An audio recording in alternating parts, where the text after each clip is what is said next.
नमस्कार जी, कैसे बानी जा आप लोग। आज हम आप लोग के साथ पनीर के सब्जी के रेसिपी शेयर करे जात बानी। अच्छा, अगर ये रेसिपी आप लोग के अच्छा लगी तो हमें के बताइब जा जरूर कमेंट के जरिए। तो चलिए, जो कढ़ाई में हम एजा ले ले बानी 2 बड़ा चम्मच सरसों का तेल। तेल गरम होला के बाद इमा हम डाल दे लहसुन।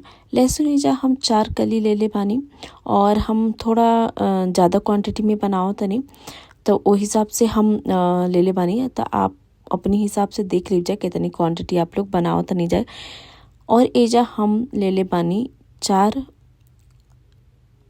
बड़ी हरी मिर्ची।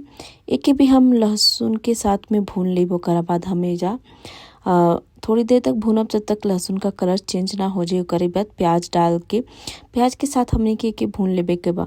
अच्छा, हम थोड़ा क्वांटिटी ज़्यादा बनाओ तनी, तो एजा हम 2 बड़ा प्याज और 1 बड़ा टमाटर ले ले बानी। प्याज थोड़ा सा भुनना के बाद एजा हम 1 बड़ा टमाटर चॉप करके रख रही है, ओके हम डाल के और थोड़ी देर के लिए एके भून ले, ताकि हमने के तब तक भुने के बाद जब तक कि आधा पक ना जाओ प्याज अच्छा से, थोड़ा प्याज टमाटर गल जाओ, ताकि हमने के इसे पेस्ट बनावे के अपन ग्रेवी का।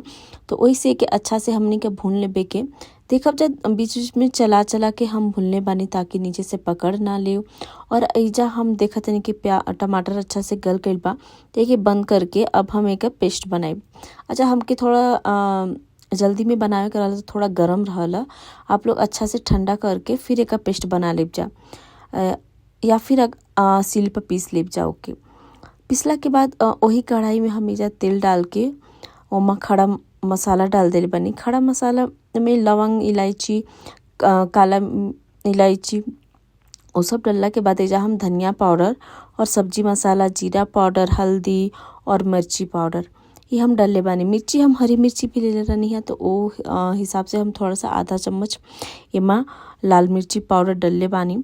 अच्छा, हम थोड़ा एक तीखा बनावे चाहत रहनी है, एक से डलनी है। अगर आप लोग तीखा ना खानी जाता, हरा मिर्ची और लाल मिर्ची देख लीजिए आप लोग जितनी तीखा खानी जा वो हिसाब से ही डालब जा, नहीं तो ज़्यादा तीखा हो जाई।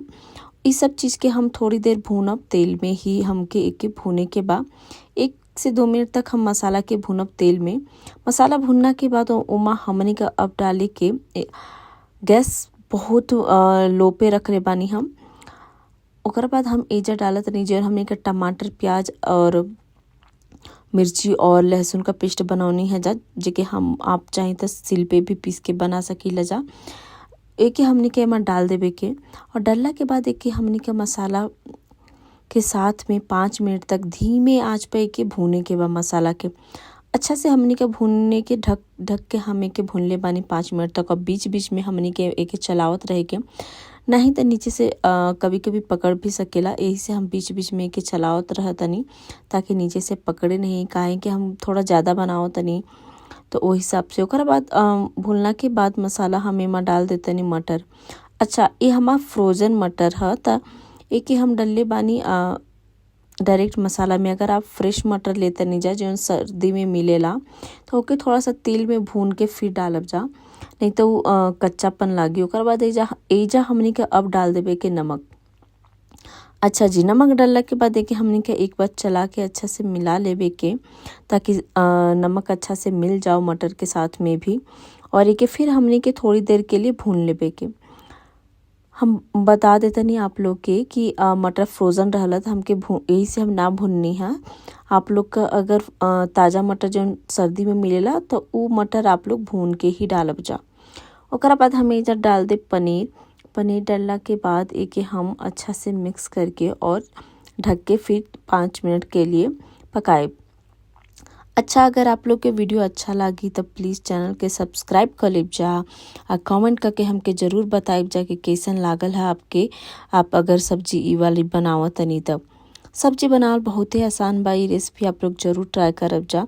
साथ में ढक के हम एके पका ले बानी।